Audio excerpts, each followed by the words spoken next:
মেলা মানেই আনন্দ, উৎসব আর কোলাহল। তবে দিনাজপুরের ফুলবাড়িতে বসে এমন এক ব্যতিক্রমী মেলা যেখানে ক্রেতা হিসেবে প্রবেশাধিকার শুধুই নারীদের। মেলার নাম বউ মেলা। শত বছরের ঐতিহ্য ধরে এই মেলা এখন ফুলবাড়ির সংস্কৃতির অংশ হয়ে উঠেছে।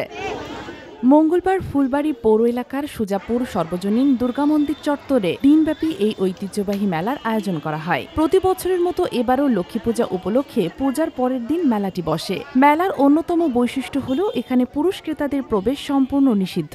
নারী বিক্রেতা যেমন থাকেন তেমনি পুরুষ বিক্রেতারাও দোকান বসান, কিন্তু ক্রেতা হিসাবে অংশ নিতে পারেন শুধু নারীরাই। তাই একে ঘিরেই এর নামকরণ বউ মেলা। মেলার আগের দিন থেকেই এলাকায় মাইকিং করে প্রচার করা হয় আগামীকাল শুধুই নারীদের মেলা। সকাল থেকেই চলে প্রস্তুতি। দুপুর গড়িয়ে বিকেল হতেই মেলা প্রাঙ্গণে জমে ওঠে নানা বয়সী নারীদের পদচারণা।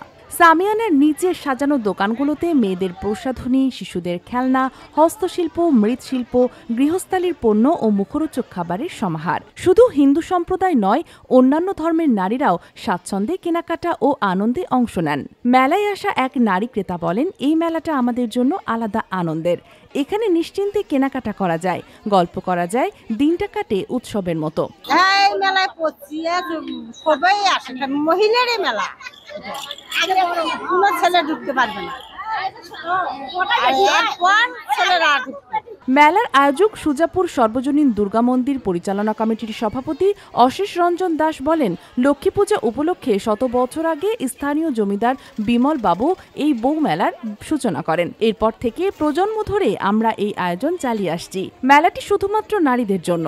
নিরাপত্তার জন্য সার্বক্ষণিক স্বেচ্ছাসেবকরা দায়িত্ব পালন করেন। এই মেলাটি প্রায় 100 বছরেরও বেশি পুরানো মেলা। এই মেলাটি হচ্ছে মূলত মেয়েদের জন্য, সেজন্য বউ মেলা নামটি দেওয়া হয়েছে। এখানে দুপুর থেকে সন্ধ্যা পর্যন্ত মেয়েরা ঢুকতে পারে এবং সন্ধ্যার পর থেকে রাত 9টা-10টা যতক্ষণ মেলা থাকে ততক্ষণ পুরুষরা ঢুকতে পারে।